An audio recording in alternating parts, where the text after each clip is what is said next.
it's helped that the memoirs I published are all about people who've died, and their consent I couldn't get. And I like to think I've been respectful of them and not done the dirty on them, but it's true that they didn't agree to be written about.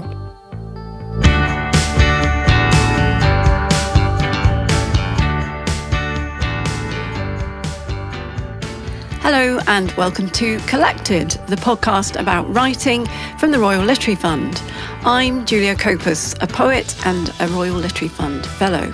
The aim of this particular series is to bring special guests into conversation with a bank of archive material that the RLF has built up over the last decade or so.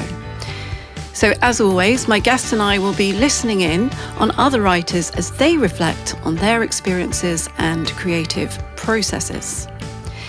And today, I'm excited to have with me the poet, memoirist, novelist, literary critic, but I really should just say author because he's written across, frankly, a ridiculous number of genres. It's Blake Morrison. Hi, Blake. Hello. All good with you? All fine, yeah, apart from the nerves of doing this. So Blake's most recent memoir, Two Sisters, which we'll be mentioning today, was published in 2023 and has been described by Howard Jacobson as bold, magnanimous, heartbreaking and riveting. And in fact, it's had a whole raft of accolades heaped on it. The Observer, for instance, calling it wonderfully heartfelt and tender, but also unstinting and clear-eyed. Not an easy balance to achieve. One of his most recent poetry publications is the Michael Marks Award shortlisted pamphlet Skin and Blister, which explores some of the same subject matter as Two Sisters, but in verse, of course. And specifically, it is a series of sonnets plus an opening sestina. He also has a new full-length poetry collection on the horizon, Before the Light Goes. Blake, it's so nice to have you here. A pleasure, thank you. Now, I mentioned there's some of the genres that you write in, and I'm interested in how you manage that, not least on a practical level, whether you have a routine and so on. And to get us warmed up, we're going to listen first to the lovely Ian Macmillan talking about his writing practice. For me, writing is a combination of the very, very mystical, which is this getting up early, pummeling your brain, hunting for words, keeping some words on back burner, going out and seeing things, spotting things that are kind of beyond language and you're trying to turn them into language. The mystical like that, but also the very practical of thinking, I've only done that many words today, I need to do some more. So I know that tonight, later on, which isn't my best time, but after tea tonight, I'll sit down, I'll try and write some more words. I'll probably try and write another 500, and they won't be all that good, but I'll have written them. And then I'll go back and rewrite them. And then tonight, when I go to bed, I'll do the same thing. I'll leave it. I'll leave a line half written, so that tonight it'll marinate again. When I get up in the morning, I'll force myself to think of something. Because I think if you don't, then it's like doing exercise. Every morning I get up and do a ridiculous 59-year-old men's exercises, press-ups and stuff, to get me body going. But also if you don't, as a writer, exercise your writing part of your brain every day, then it is going to go slack. I love the thought of Ian Macmillan doing his daily exercises. Yeah, I mean, I don't do press-ups. But, and I don't write in the evening like he does. I suppose I must have done earlier on in my career, once or twice up against a deadline. But I'm more of a morning person. Right. I mean, it's difficult, isn't it? You can't stipulate for everybody. We all have different body rhythms.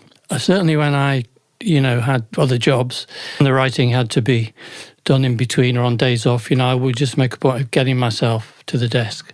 Like he says, you have to keep in practice, keeping some sort of rhythm going. But it's varied at different points in my career. I mean, this morning, for instance, I woke early, about 6. Is that early? And it's early for me. And I lay there for 45 minutes thinking about a poem that I've been trying to work on the other day and running the lines through my head, most of which I could remember. And then I got up and tried to put it down or make a few changes. Still didn't seem to be really working, but then I noticed in my notebook another poem that I'd been working on last week, and that seemed to get a kick on thanks to that process of thinking through about poetic lines and metaphors and so on. And so that poem, unlike the first poem, sort of moved forward. Oh, so you didn't use that second poem to sort of help you with the one you were stuck with? I thought that's what you were going No, to it was the changed earlier horses. poem just sort of seemed to take off a bit more, maybe because I'd limbered up. I had done my sort of mental press-ups and I was able to take that one forward. But as I say, it varies a lot, and it's different for, I think, novelists and poets. Although I put myself at a desk every day in the hope something might come and trying to make things come. The only poem I've ever written where I've kind of sat down 9 to 5 was I was convalescing after an appendicitis, couldn't go back to work, and I was trying to write this ballad of the Yorkshire Ripper. And because it was telling a story, it was fairly easy just to work on it, rather like it's a narrative. But I find with poems that's not a working method. Exactly. I always find it easier to timetable any kind of prose than sort of individual lyrical poems. Or a poetry sequence is good as well, because you can pick up on the narrative. But I think I always think of lyrical poems like individual paintings almost. You've got to start completely from scratch each time. But that makes complete sense, sort of picking up the narrative thread. You were making me think of Sylvia Plath. You make me think of Sylvia Plath quite a lot for some reason. Yeah, sort of being in hospital, convalescing, writing in plaster and poems like that. I guess it's just also circumstances, isn't it? I always used to say to students, just make sure you carve out a particular time of day or a certain point of the week to keep in shape and, find that time, however busy your family commitments or work commitments are. Yeah. But obviously it varies. I used to get commissioned to do things as well, particularly when I was working adapting plays, or if I'm doing reviewing, and then you've got a deadline, then you've got something you've got to meet. And I think in a way the joy of poems is there aren't the deadlines imposed by others. They're your own, maybe. It's a luxury. It's a luxury in comparison. Yeah. So play adaptation, that's something I didn't mention. Another genre. Well, it's trying to find the right one. I keep trying. One day I'll hit the right genre. I think you found several, Blake, but yes. And to answer your earlier question, I mean, I don't know. I've never sort of thought, oh, well, this is a novel, but actually it turns into a poem, or this is a poem and it turns into a memoir. The only time I can think is that when my father was ill, before he died, I drafted a kind of memory down as a poem, and then later found it, and it became part of the memoir. And it was very close to the poem, even though it was prose. But it was an episode. It had worked as a poem, potentially as an episode, a vignette, and it worked as a paragraph in the prose book. But normally I don't straddle two genres or get confused which one I should be writing in. Although I'm just thinking at the end of, because there's an audible version as well of Two Sisters, and at the end of that you have Skin and Blister, your poetry sequence recorded. Yeah, that was just an afterthought, really. And so was Skin and Blister an afterthought in a way, because I'd written the memoir in prose and it was either about to come out or more or less done. And then over the summer I just realised there was things I hadn't gone into, or that there was a need to write more, and the sonnet form seemed the right way. So it hadn't been planned, it was just forced itself on me, as you know, that happens sometimes. It does.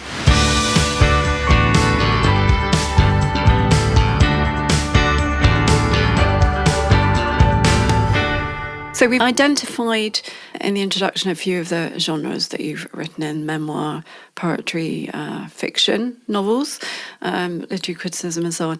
So I do think you are unusually versatile and adventurous, maybe. Is that no, I the right think word? I'm just a soft touch. I say yes to someone comes up with an idea. But really, you have been asked to do most of those. No, I haven't.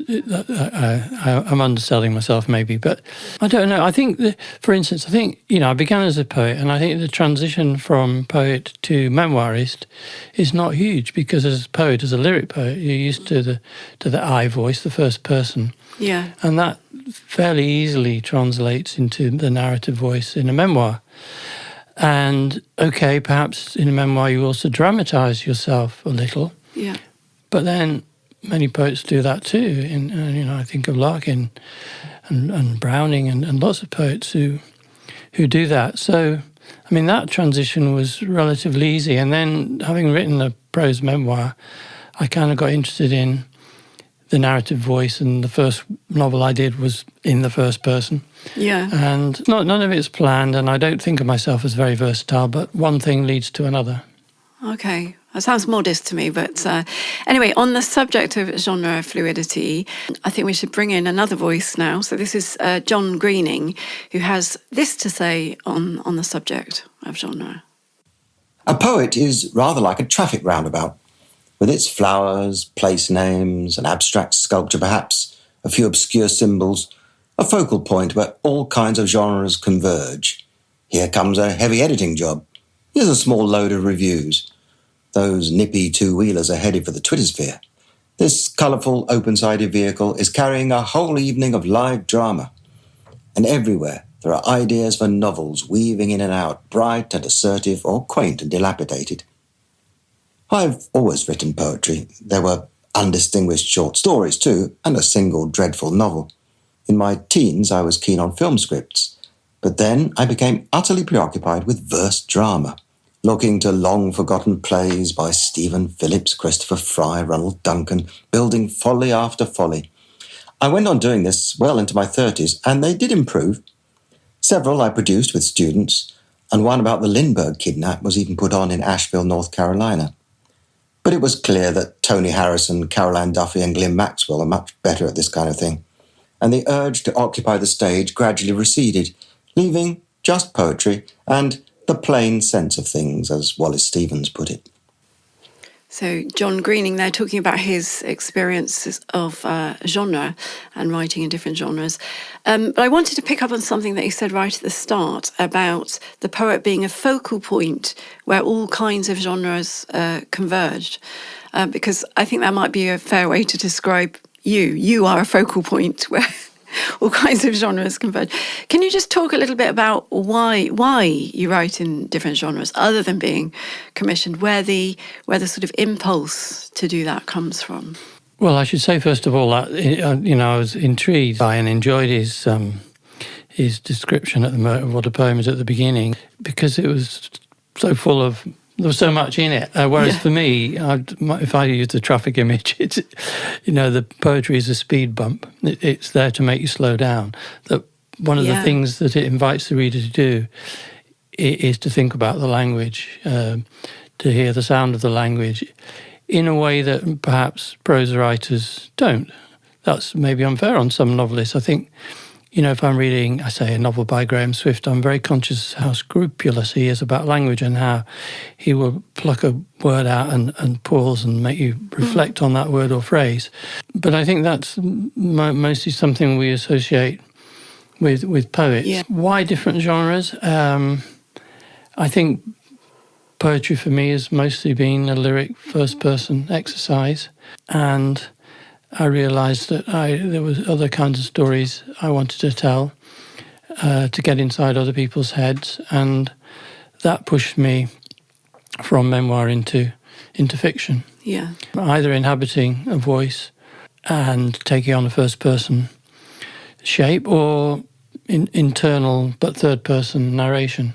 So it's a sort of a random mix of. You haven't set out to.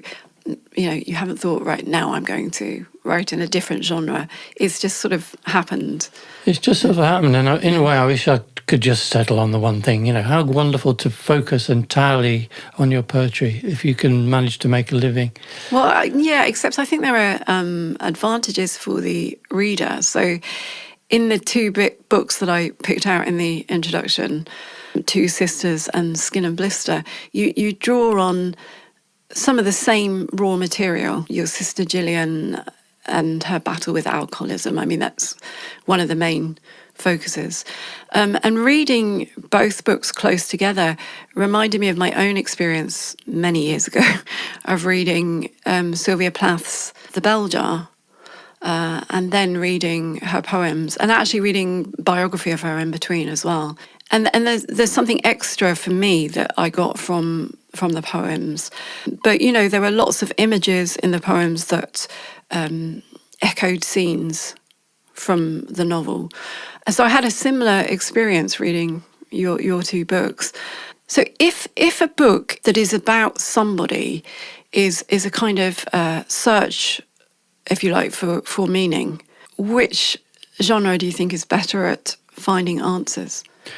Oh, that's a very difficult question. I like your phrase "search for meaning" because that's, to me, is what writing's about. For me, is not telling what you know, but telling what you want to find out. You're using language, you're using that process of writing, whether it's a poem or a memoir, to articulate something you've seen and thought and felt and make sense of it. And to me, that's always been my prime reason for writing, to make sense of stuff. I suspect that the poems, sonnets, are more personal or more heartfelt than the prose memoir, where, for instance, I veer off into talk about other brother-sister relationships.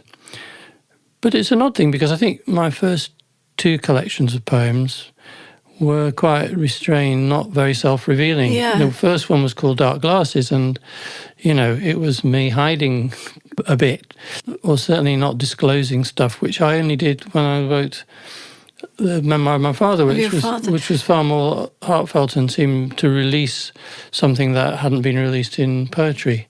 But now maybe I've done an about turn gradually over the years, and the poems are more direct and more personal and aren't hiding. That's so interesting because people assume that poetry is more intimate, you know, that you reveal yourself, which of course, I mean, poetry is something made, it's fiction like anything else. So it's never going to be the what actually happened truth, and what is truth anyway, because, you know, we all have our different versions. Yeah, no, absolutely. I mean, I've been debating about the title for the new collection of poems, and for a time there was a thought it'd be called Scenes from a Life. And then I resisted, partly because I thought, everybody will think everything in this book is a scene from my life. And, Yeah. And a lot of it is fictional, and I didn't want that inference to be made. So each form involves different things. I'm not sure I can draw clear lines between what a memoir can achieve and what a poem can achieve. I think there are things that you do in this particular example of the Two Sisters and Skin and Blister, things that you do in the poems that maybe are very difficult to achieve in memoir. I mean, so the poems are, you use second person you to talk, the speaker, I should say, talks directly to his sister. And there's one poem there that you begin, just forget for a minute that you're dead. In brackets, it's not hard, I do it all the time. And I find that directness and immediacy very poignant, and, you know, that really gets me in the guts. I think it's a very good point, and I suppose in the memoir I was talking about my sister, and in the poems I talk to her. I address her as you, and that's part of the intimacy of it, and it's a dialogue, and I do quite often quote her saying things, talking back at me, which perhaps I didn't allow her to do in the memoir to the same extent.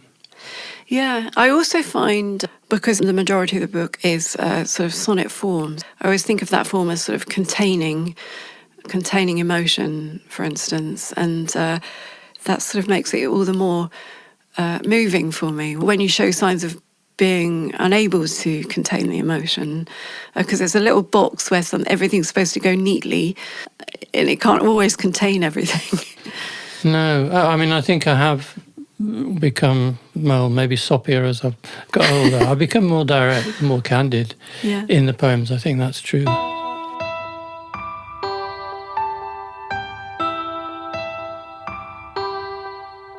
Okay, well, let's take a step back here to explore what it is that makes you want to write anything at all. And we're going to listen first to scriptwriter and children's author Trish Cook on how feeling like an outsider fed into her impulse to write. I've always been an observer, a listener, slightly on the outside of the action with my own internal commentary on situations, underscoring what's going on. Even with my peers, there was a slight sense of me and them. Looking back, I think I always had my guard up. Most of my school friends were white. I'm black, and so the experiences I had at home were very different to the ones they had. As early on as primary school, I learned not to share my home life so openly, as I discovered that when I did share what I had done over the weekend, the other children often sniggered as they were not familiar with the West Indian way of life. Because I was in the minority, it became easier for me to watch and listen and edit what I said before it left my mouth. Often, my inner voice, making observations on events, would keep me slightly separate from the action. It was as if I was preserving episodes in my life to use later in my stories, even though I didn't know it at the time. I kept a diary and created characters based on real people. I thought everybody did it, but I discovered this was something I could do to entertain myself. In my diary, I would mix reality with daydreams seamlessly, and if I was having a bad day, my imagination would take over and create something fun. So have I remained an outsider? I think not. With more confidence in who I am, I was able to not only listen, but have some input in the conversations.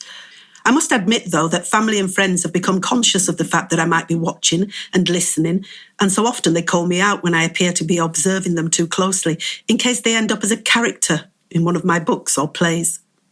So yes, I guess I am an outsider still, but one that has the key to get in when it suits. That's lovely. And I think all writers feel like outsiders to some degree. It sort of comes with the job. But Trish suggests that it is one of the things that motivated her to write in the first place. She says if she was having a bad day, her imagination would take over and create something fun, she says. So do you recognise outsider status as a spur? Don't you? I think we all do. I mean, I think all people do. I think the most privileged, connected people in the world still feel like outsiders. There's still more privileges they might enjoy, still more connections they might make. And, and on the face of it, I'm not an outsider. I'm a white, middle-class, heterosexual male and, grew up in relatively comfortable circumstances, the son of 2 local GPs. Ours was the big house in the village, the old rectory. But even that can make you feel like a slight outsider. And then when I came to London, I certainly did, because the literary world I was entering, everybody seemed to have been to Oxford and to have, big connections down south. And at that point, in my 20s, I suppose, in living in London, I did feel like an outsider. How far it's been part of the way I approach writing, I'm not sure. I think probably like her, and I love what she had to say, I must have been observing and listening, because the stuff that I was able to summon writing about my father and mother went right back to childhood. I didn't feel like that, if you like, slightly sneaky person. Yeah, at the time. Furtive person at the time who was watching and recording everything. But things went in, and, in particular, I guess, because it never occurred to my sister, who was pretty much the same age as me, I realised my father was intimately involved with another woman who was almost immersed in our family, and I knew there was more to that relationship than was being acknowledged, and that was a child's intuition, and it was something I was able to recall very clearly later. So I think obviously poets have to be observers. All writers have to be observers and a bit on the outside, looking at other people, even if they're writing quite personally. Yeah, somebody asked me recently, whether I relied on memory or if I observed things directly, and I found it very difficult to answer, because I do write a lot from memory, and I'm sure that I didn't sit as a 5-year-old with a notebook, writing down the colour of the tablecloth or whatever it was. But I must have been, like you say, I must have been observing at the time. It's amazing how much children do observe, and then what the kind of details that you recall are self-selecting, aren't they? Because you just remember what you remember, and they've come through a huge number of filters to reach where you are today. And who knows why certain things have been remembered and others forgotten. But, why they stick. And of course, we're all told our memories are unreliable. And some writers say memory, imagination, there's no difference. Yeah, I'm almost with that view, yeah. Although I'd really, really fight for, I absolutely know that we had a turquoise circle patterned tablecloth at home. Yeah, and I felt writing the memoirs particularly, I could not make things up. It wasn't auto-fiction. There was no fictionalising involved. I couldn't say, in order to make my daddy seem more of a bully or a big, I couldn't make him big. He was a small man. Yeah. So you can't. I felt that would be cheating. That I had some responsibility to the facts as well as to my memory. Yeah, interesting. I was also interested in what she had to say about other people and putting them in books. Yes. Because it's quite an issue these days for people. I think the whole business of consent is huge. I don't know whether you found that in your writing, but certainly students I've worked with in life writing and memoirs, they worry about it a lot. And I guess when I wrote about my father, I wrote the book quite quickly. I wasn't really thinking, I better not put that in, or, I'll upset X or Y if I put that in. It was just some impulse to get it all down. Yeah, well, that's the best way. You have to do that, You have to do all that, but then you pause and edit and rewrite maybe. And some memoirists say, I couldn't possibly publish this book without asking the permission of everybody about whom I write. I have to have their agreement. Official consent form. More or less. And I couldn't do that. Yeah. I mean, it's helped that the memoirs I published are all about people who've died, and their consent I couldn't get. And I like to think I've been respectful of them and not done the dirty on them, but it's true that they didn't agree to be written about. When it came to my sister, after I published 2 memoirs of my father and mother, she might have wondered whether one day, of course, but... Did she ever ask you? I think she joked to a friend of hers that maybe Blake will put me in a book one day. And That sounds almost like she wanted to be, though. The way she said it apparently was almost that, though I'm sure she wouldn't like everything I have to say about her in the poems and in the memoir. Yeah. Because it's intimate detail, and as you said earlier, it's partly to do with her struggle with drinking and so on. And, you wouldn't necessarily want that out in the public domain, but it was crucial to the story I'm telling, and crucial, I guess, to getting people to think about that issue of addiction, which plagues so many families. Just as writing about my dad wasn't just a personal memoir, I was wanting people to think about terminal illness and death.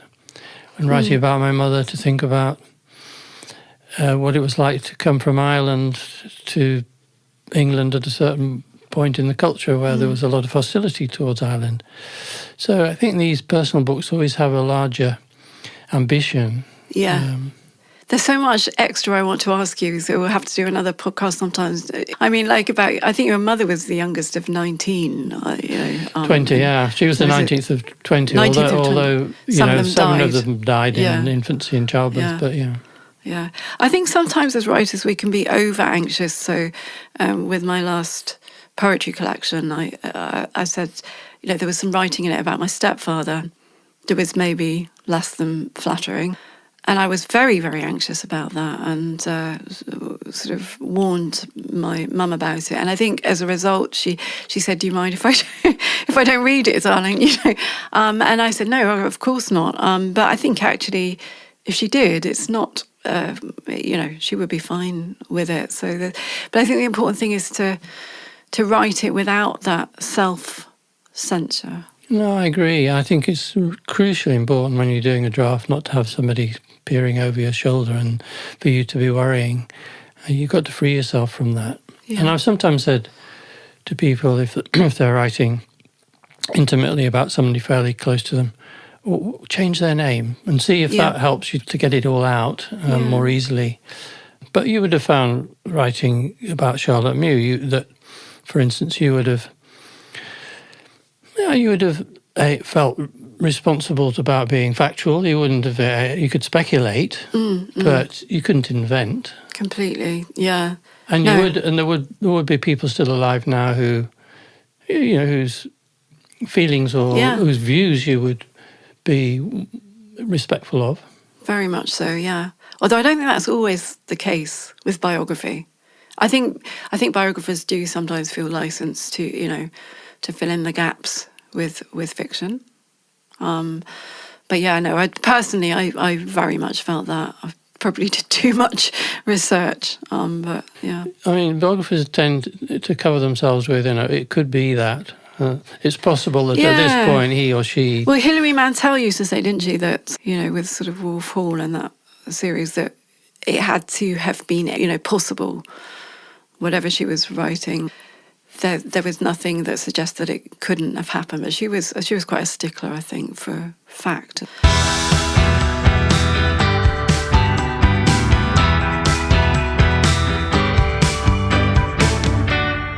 Okay, so alongside all the books that you've written and the editing that you've done and so on, you're well known as a teacher.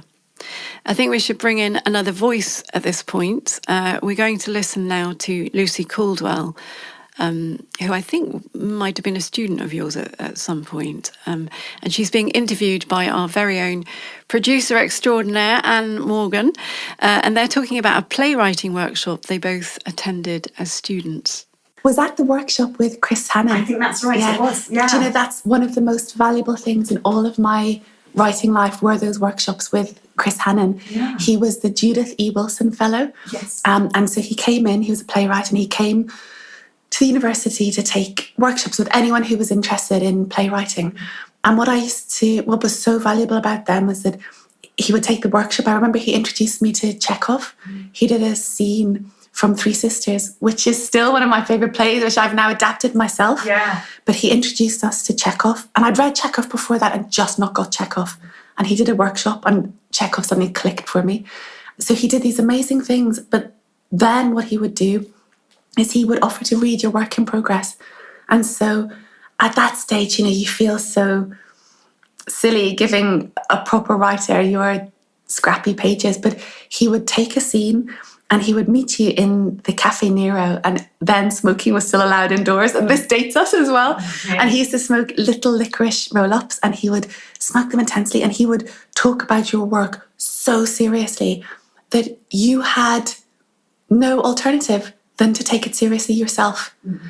And since then, what I've always tried to do with students of whatever age, especially beginners to writing, is take their work seriously, which allows them to take their work seriously. I think that's the greatest gift you can have as a writer. It sort of sweeps all questions of permission out of the way. Someone treating you like a writer at that age gives you the confidence to act like one. And it was directly as a result of those workshops with Chris Hannon that he told me I should go to the Royal Court Theatre in London, and that they had a young writers workshop. I'd never heard of them. I'd never been to London before, to the Royal Court Theatre, but I applied there, got a place in their writing workshop, and that's where I wrote Leaves.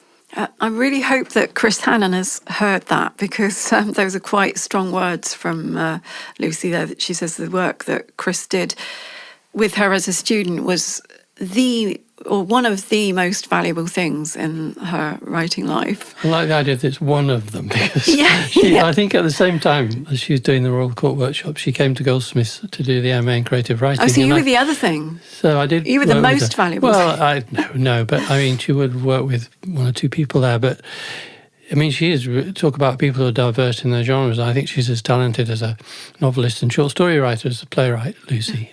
So, I mean, you don't teach as much as you used to, but you are emeritus professor Goldsmiths on their famous writing program. So let's assume that you do believe that there is value in teaching and studying writing. But for you personally, have teaching and writing conflicted? Do they feed one another? Well, I think many writers now who have creative writing posts are finding huge conflict because universities are pushing tutors much harder, I think, and their workloads are increasing, and finding the necessary time for your own work while feeling responsible for a group of aspiring writers is very tricky to manage. I mean, I was fortunate in that I was always part-time at Goldsmiths. I know some universities wouldn't even allow their tutors to be part-time. You had to commit to being full-time, which is crazy. Well, I think I came at it a bit different. I taught a poetry workshop at Goldsmiths in my 20s when I was not really even published as a poet, and I was already committed at that age to the idea that, writers could benefit from that environment, from feedback from other writers as well as from a tutor. So that was always there. But then I went off and had a career, as a literary journalist, editing books pages. And when I came to Goldsmiths, by which point, I was in my 40s or beyond, I came in a way as an editor. I mean, what I thought I was doing, working with students, was getting them to be able to appraise their own work, to stand back a little from their own work and see where it was working, where, for instance, something that they thought was obvious was not even there. And that whole process. So rather than thinking of myself as a teacher, I thought of myself more as an editor or possibly as a mentor. But that is one of the most valuable things, isn't it, that you can teach, that ability to stand back and actually... I mean, that's often what people find that they're struggling with and why they want to go on a course in the first place, that they're too involved with their work to see where it needs editing. And as you say, it's that collective sort of feedback as well as the teachers. And some of them are brilliant. Lucy Caldwell would be one example at seeing immediately what the problem was and fixing it. And others never really achieved that ability to stand back. And we all struggle with it. We all struggle to be objective about our own work. And it really helps, I think, to try it out on other people. And you filter in a group. You know some people's feedback is probably going to be more helpful to you than other people in the group. Yeah. But that whole process is really, really important. Have you ever been part of a workshop yourself? I mean, sort of getting feedback from other poets or other... No. Memoir? Yeah. Doesn't appeal to you? Well, I just think I began at the wrong time when there weren't... There's many opportunities for that. Yeah. I'm certainly not against it, and in a way, that's probably what I need to be doing now. But I've had certainly feedback from individual poets, but not in a group session and not spontaneous writing in a group. I've never done that. Well, I'm sure that one of the things you covered many times in your teaching is voice. And you've written in a number of different voices yourself and different registers. Let's listen now to literary translator Nick Caister on the different voices and different selves that he discovers moving between three languages. There's a kind of freedom, isn't there, if you're in a different language? I think because I learnt French at school, so I did 7 years and then 4 years at university and then a PhD, and I learnt French in entirely an academic way like that. But I learnt Spanish by going to live in Argentina, and I think that was a totally different experience. I felt completely different in Spanish than I had done either in English or in French. And that again, it was the excitement of it. Oh, this is a different me. I can say these things. I can be like this here. I can be quite different, because I think a translator is very much a chameleon who takes on the colours of whatever is surrounding him or her. And that's what I enjoyed. Yes, again, this broadening of experience and finding different bits of you as you broaden that experience. That's interesting, isn't it? This idea of uncovering different bits of you in different contexts. And I think there's a poignancy, as I've said, in Skin and Blister, the poetry pamphlet, that use of the second person you that the speaker uses there, and the intimacy that's conjured by that address, as we were saying. In Two Sisters, it's a different voice, slightly more removed, even though it's narrated in the first person. And as you said, at times you break away to discuss, for instance, the nature of the sibling relationship and actually its scarcity in literature.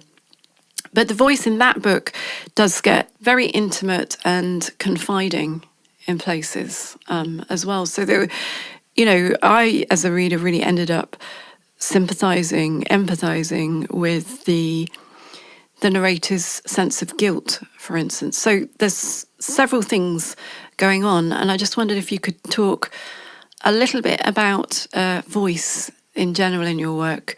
And do you make a conscious decision to write in a certain voice when you start writing?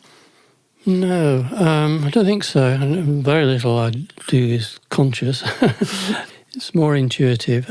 I've always been slightly sceptical about that idea of finding your own voice, but I guess it's true that, for early on, I was Larkin, I was Hughes, I was Heaney, I was in their shadow and using tones that were theirs, not mine, and gradually finding a voice that was different. But I've had two experiences of a radically different voice. You're setting aside what you have to do with a play when you're adapting it and create voices for characters. One was writing The Ballad of the Yorkshire Ripper, where I'd written a version of it in straight English, and it didn't work. It felt like I was going over a well-trodden ground, a case well-covered, Peter Sutcliffe in the press and so on. And then I had this idea of creating a narrative voice, a Yorkshireman speaking in dialect.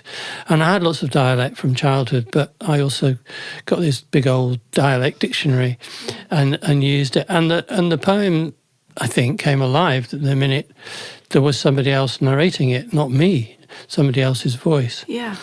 And the other experience I had was with my first novel, which was about Johann Gutenberg, supposedly the inventor of print in Europe and so on. One of the points about him, introducing print was it got rid of scribes.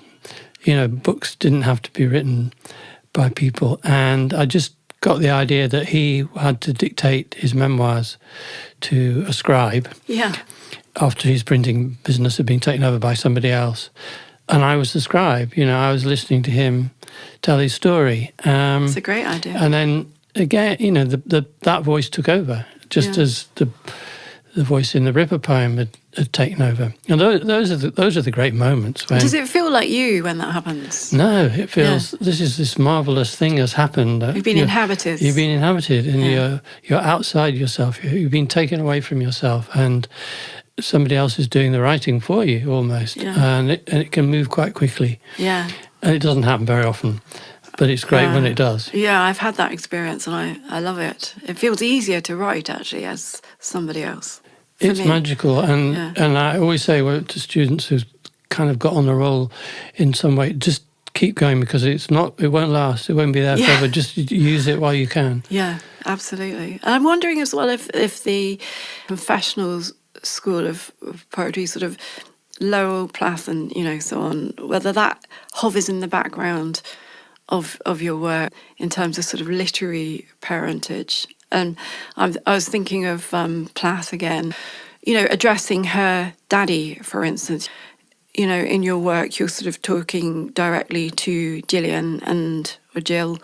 You're kind of asking her to explain herself at times. Is there anything in that, or are there other writers who... Yeah, no, I think there's something in that for sure. I mean, I remember being, the A.L. Varez's anthology, The New Poetry, which highlighted Plath and Lowell as well as Berryman and Anne Sexton, had a real huge impact on me. And I went away and read all those writers individually and in full. And although I've always thought, I'm more English in tinge with Larkin and Hughes and so on, that confessional mode absolutely did have an effect on me. And I couldn't do it when I was in my 20s or even 30s, but gradually, I've relaxed into something that is simpler and more direct, as I think, however subtle they can be, Plath and Lowell, there is always that sincerity, that authenticity. Yeah. I couldn't do what Lowell did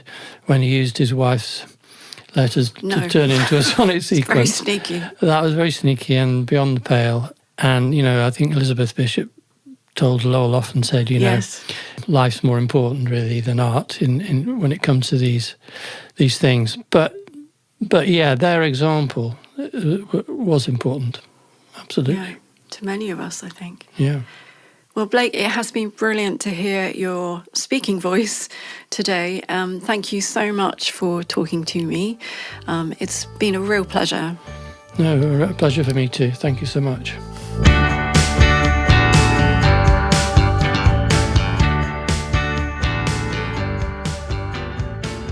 You've been listening to Collected, the podcast about writing from the Royal Literary Fund.